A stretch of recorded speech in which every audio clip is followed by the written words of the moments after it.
রাত্রি 2টো। ঠিক আছে, আচ্ছা 2টো অব্দি পেশেন্ট ডেকেছে। আরজি কর। হ্যাঁ, আর্যিকর থেকে বেরোবো। হ্যাঁ তো বলো এবার। বলছি ওটা হয়েছে কি বলতো, ও 2টো অব্দি পেশেন্ট ডেকেছে। ঠিক আছে, রাত্রে দুটো। রাত্রি 2টো। ঠিক আছে, আচ্ছা 2টো অব্দি পেশেন্ট ডেকেছে। দেখে রুমে এসে অনলাইনে অর্ডার করে 4জন বন্ধু মিলে খেয়েছে, ডিনার করেছে।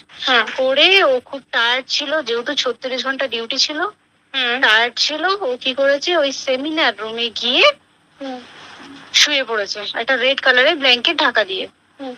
তারপরে সেমিনার রুমে এমনি কি তোমাদের ওরকম সেমিনার রুমে টুমে ঘুমানো হয়? মানে আমি যদিও কোনো আইডিয়া নেই, ওই জন্য জিজ্ঞেস করছি। না, এবার একটা রেসিডেন্টাল ডক্টর রুমস থাকে, আচ্ছা বুঝতে পেরেছিস, তারপরেও সেমিনার থাকে।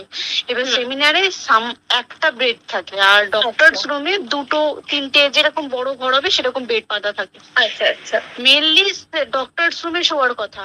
ঠিক আছে, হয়েছিল কি, ওকে বডিটা পাওয়া গেছে সেমিনার রুমে, কিন্তু ঘুমাচ্ছিল ডক্টরস রুমে।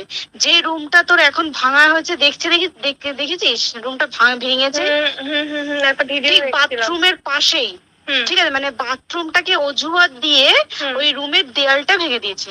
অ্যাকচুয়াল কাণ্ডটা ঘটেছে তোর ইয়েতে, ওই রুমটার ভেতরে, ডক্টরস রুমে ঘটনাটা ঘটেছে। ওই বডিটাকে রুমে ওই দিন আর কেউ ছিল না, খালি মানে অনলি ওই দিকটাই ঘুমোচ্ছিল। হ্যাঁ, এবার তোকে আমি বলি, অন কলে নিশ্চয়ই একজন থাকবে না, ওর জুনিয়র সিনিয়র মিলে থাকে। এমনকি থার্ড ইয়ার একজন থাকবে, সেকেন্ড ইয়ার একজন থাকবে, প্লাস ফার্স্ট ইয়ারের ইন্টার্নশিপরা যারা থাকে তারা ইন্টার্নরা থাকে। আর চেস্ট এমন একটা ওয়ার্ড হচ্ছে, কোভিড এর পর থেকে প্রায় হামেশাই সবার শ্বাসকষ্ট হচ্ছে, মানে আসছে মানেই শ্বাসকষ্ট হচ্ছে। আর চেস্ট ওয়ার্ড আর চেস্ট মেডিসিন দুটোই পাশাপাশি ওয়ার্ড। ঠিক আছে, তো কেউ কি শুনতে পাইনি? কেউ শুনতে পাইনি। ওটাই তো আমি ওই দিনকে ওটাই ভাবছিলাম। এবার দেখ, ধস্তাধস্তি করাতে একটা নিশ্চয়ই চিৎকার হয়, একটা ভাইলেন্ট হয়, বুঝতে পেরেছিস? তারপরে আবার কি, যে 4জন ওর সাথে খেয়েছে তারা কোথায়, তারা কেন মিডিয়ার সামনে আসছে না? তাই তো, তারা কেন আসছে না? তোমার ওই দিন ডিউটি ছিল না রাতে? ওই দিনকে আমি নাইটে ডিউটি করছিলাম। আচ্ছা, আমি নাইটে ডিউটি করে এসেছি, আমার লাস্ট নাইট ছিল। তো আমার তো 3 দিন নাইট থাকে, 3 দিন নাইট থাকার পর লাস্ট নাইট ছিল। লাস্ট নাইটের পর বুধবার আমার লাস্ট নাইট, বুধবার রাতে ঘটনাটা ঘটেছে। আমি বাড়িতে এসেছি, রীতিমতো বাড়িতে এসে শুয়ে পড়েছি। 3টের সময় আমার কাছে ফোন এসছে যে সবাইকে ডেকে পাঠিয়েছে, ইমিডিয়েট আয়। তখন গিয়ে দেখি আরজি করে এই অবস্থা, পুরো গোটা হাসপাতালকে ডেকে পাঠিয়েছিল। গিয়ে দেখি পুলিশ ছয়লা, মানে আর ওকে যেভাবে, আমি তো বডিটা দেখেছি রে, মানে আমাদের এখনো পর্যন্ত চোখ থেকে নামছে না। রীতিমতো মনে হচ্ছে মেয়েটা যেন আমাদের পাশে পাশে ঘুরছে, একদম এরকম, মানে মানে অদৃশ্যমান। মানে আমরা এরকম ভাবতে পারছি না যে এরকম ভূত থাকে বা একটা স্পিরিট থাকে বা কিছু। এখন আমরা বুঝতে পারছি না, ওর আত্মাটা এখনো ঘুরছে আমাদের আশেপাশে।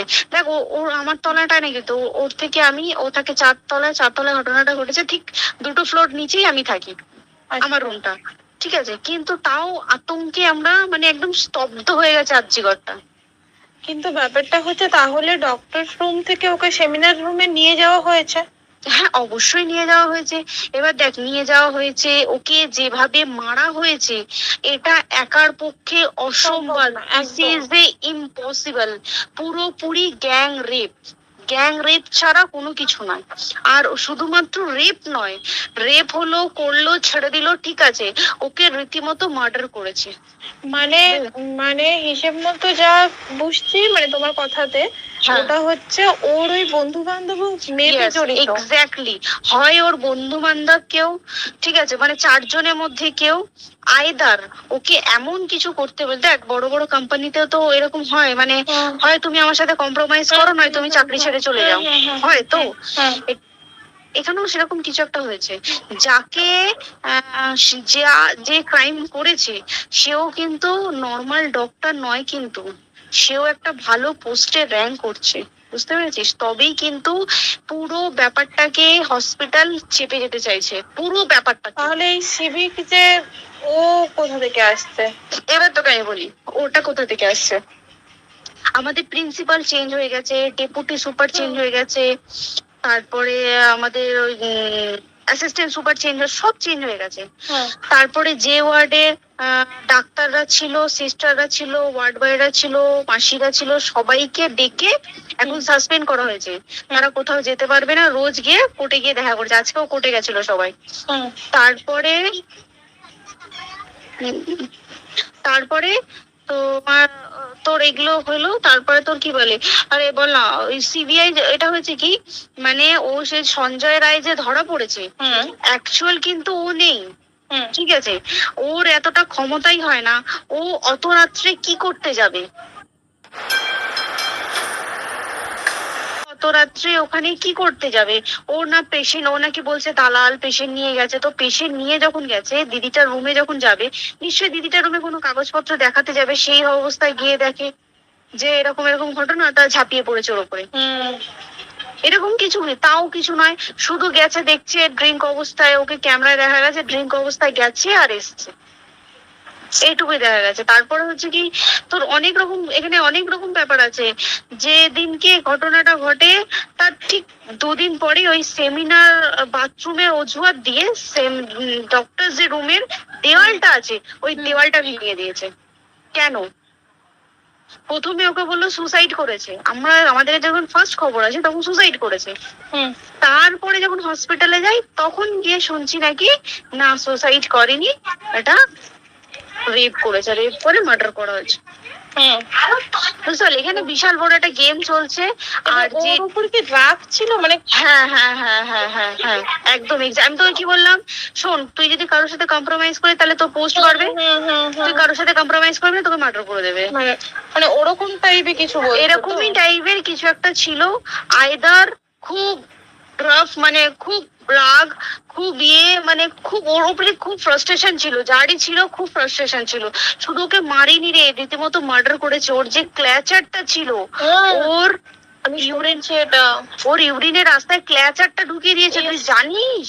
মানে কি বলবো, মানে ওকে দেখা যাচ্ছে না, আমরা তো দেখেছি নিজের চোখে, ওকে দেখা যাচ্ছে না। মানে একটা মৃত্যু কতটা, মানে এইটা মানে প্রচন্ড কষ্ট পেয়ে একটা মেয়ে মারা গেল। আর ওর যে গলাটা চেপে ধরেছে, ওর ওই চেপে ধরাতে মানে এতটাই জোরে চেপে ধরেছে যে চোখ ফেটে রক্ত বেরিয়েছে। বুঝতে পেরেছিস? মানে কি বলতো, যদি ধরা পড়ে না, উচিত মানে যারা এটার সঙ্গে দায়ী না। আর এই যে সিবিআইটা হয়েছে, সিবিআইটা একমাত্র আমাদের জোরেতেই সিবিআইটা এসছে। মানে আমরা ওই সঞ্জয় রায় একার পক্ষে সম্ভব না এইসব। তারপরে পোস্টমর্টম রিপোর্টে তুই জানিস ওই আমাদের ভাজাইনা থেকে 150 গ্রাম স্পার্ম বেরিয়েছে। পোস্টমর্টম রিপোর্ট 150 গ্রাম স্পার্ম, মানে বুঝতে পারছিস? নট এ ক্যালকুলেটেড, মিনিমাম কম করে 6 থেকে 7 জন করেছে ওকে। ওই জন্যই তো আমরা এতটা বেশি ভাইলেন্ট হয়ে গেছি, বুঝতে পেরেছিস? আর আমাদের একটা মেয়ে তার কাজের জায়গাতেই ছিল, এমনটা নয় যে রাস্তাঘাটে কোনো বিপদ, তার কাজের জায়গাতেই সেফ নয়। শোন, দেখ বড় বড় কোম্পানিতে কি হয়, রুমের ভেতরে এগুলো হয়, মানে ধর রুমের ভেতরে হলো, যেমন কল সেন্টারে হয়, নাইট শিফটে হয়, এইগুলো একসেপ্টেবল। বাট হসপিটাল হচ্ছে এমন একটা এরিয়া মতো একটা, হ্যাঁ আরজিকর বলে না, যে কোনো হাসপাতালে কেউ যদি স্ব ইচ্ছায় কারোর সাথে রিলেশনশিপে গিয়ে করতে চায় সেটা আলাদা জিনিস, কিন্তু ঠিক আছে, কিন্তু কেউ কারো বিরুদ্ধে এইভাবে করতে পারে না রে। তুই জানিস না, মানে ওয়ার্ডে কম বেশি আমরা সবাই ঘুমাই, কম বেশি আমরা সবাই জেগে থাকি, জেগে তো থাকি, তাতে কি কেউ শুনতে পায়নি? তার কি একদম ভায়োলেন্স ছিল না? যদি কেউ না শুনতে পারে তাহলে ওর খাবারে কেউ কিছু মিশিয়েছিল, তাই কি না? সেটাও পোস্টমর্টম রিপোর্টে মানে লিক করছে না যে কেন খাবার ও তো খাবারটা খেয়েছিল, সেটা তো নিশ্চয়ই পেটেই ছিল, পেট থেকে তো বমি করে বের করে দেয়, সেটা তো ফরেনসিক রিপোর্টে কিছু বলবে।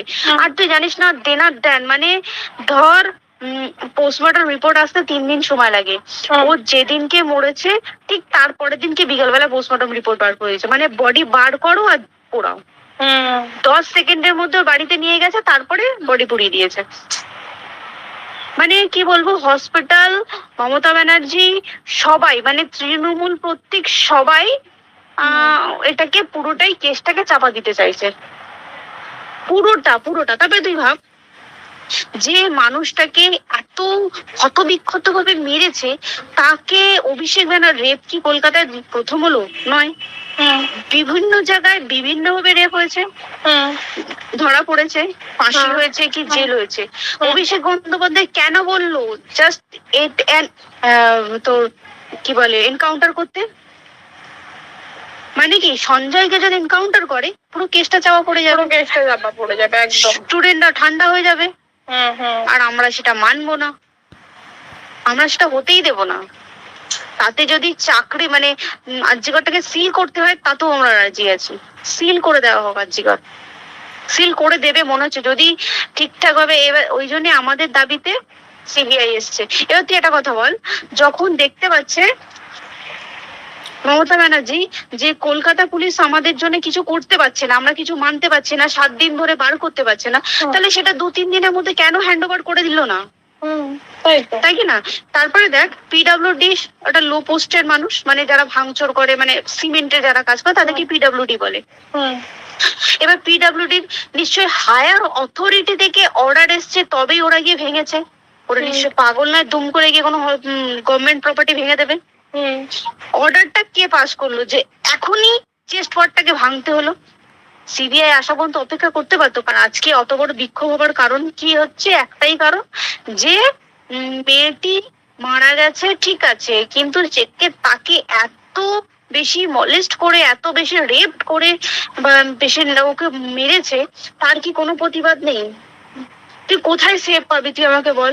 তুই ধর চাকরি ছেড়ে আজকে সরকারি চাকরি ছেড়ে তুই প্রাইভেটে যাই, প্রাইভেটও তো তাই একই অবস্থা। একদম একদম প্রাইভেটেও একই অবস্থা। তুই কোনো চায়ের দোকান খুলে বসবি, অনার্সশিপে তুই বসলেও তাও এসে তো হাজার ছেলেরা থাকে, হাজার ছেলেরা টিস করে, তুই কোথায় কি করবি? তাহলে আমাদের সেফটি কোথায়? আমাদের মুখ্যমন্ত্রী মমতা ব্যানার্জি সে একটা লেডি হয়ে তাহলে আমাদের কি সেফটি দিয়েছে? আমাদের কি লক্ষ্মী ভান্ডার দিলে this is a problem solve? পুরো মাসের আমাদের কি সব খরচা চলে যায় লক্ষ্মী ভান্ডারে? জানি না, আই ডোন্ট নো। মানে আমরা প্রচুর খেপে আছি, প্রচুর। মানে এর বিচার না চাওয়া পর্যন্ত তুই ভেবে চল কি এটা সলভ হবে না। আমরা বিচার নিয়ে আমি 2 দিন ধরেই ভাবছিলাম তোমাকে ফোন করবো, কিন্তু মানে এটা ওটাতে হয়ে উঠছে না।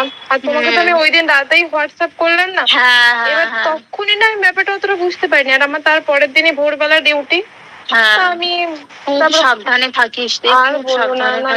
হ্যাঁ তাই তো, এখন মানে তোমরাও সাবধানে থাকো সবাই। কি বলবো বল, কিছু বলার নেই। দেখ আমাদের মধ্যবিত্ত মানুষরা আমাদের চাকরি করে খেতেই হবে, সোজা কথা। একদম তাই কিনা বল? বাবা এত পুঁজি নেই যে বসে বসে খাবো, ঠিক আছে? সেই মেন্টালিটিও নেই, যদিও থাকে মেন্টালিটিও নেই।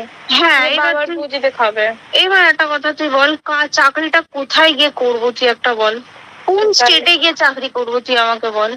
ওই যেমন মানে এটা হয়তো আমার মা যেমন বাড়ি থেকে 7টার মধ্যে ঢুকে যাও, দিদিকে তো ধরো অনেক রাত অব্দি 9:30 10টা অব্দি ল্যাবে থাকতেই হয় না।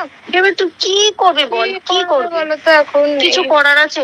দেখ ল্যাবেও তো সব ছেলেরা আছে, ছেলে আছে মেয়ে আছে, তুই কাকে বারণ করবি? তুই কাকে বিশ্বাস করছিস বল? তুই ধর কলিগদের সাথে খেতে বসেছিস, ঠিক আছে, তোর টিফিনটা যদি কেউ চাইলো তুই তাকে না দিয়ে পারবি? না, একদমই। আর কার মনে যে কি আছে সেটাই তো কি বলবি বল? এবার তুই বল, খাবারটা যে খাবি, তোর টিফিন কেউ চাইলো বা তোকে যদি কেউ বললো একটু একটু খা, যেমন আমরা শেয়ারে হয় স্কুলে, যেটা আমাদের হয়, যেটা হ্যাঁ স্বাভাবিক, এটা সবার, এটা তো স্বাভাবিক। তুই বল তাতে যদি এরকম অবস্থা হয় তাহলে কি করবে মানুষ? তুই আমাকে বল।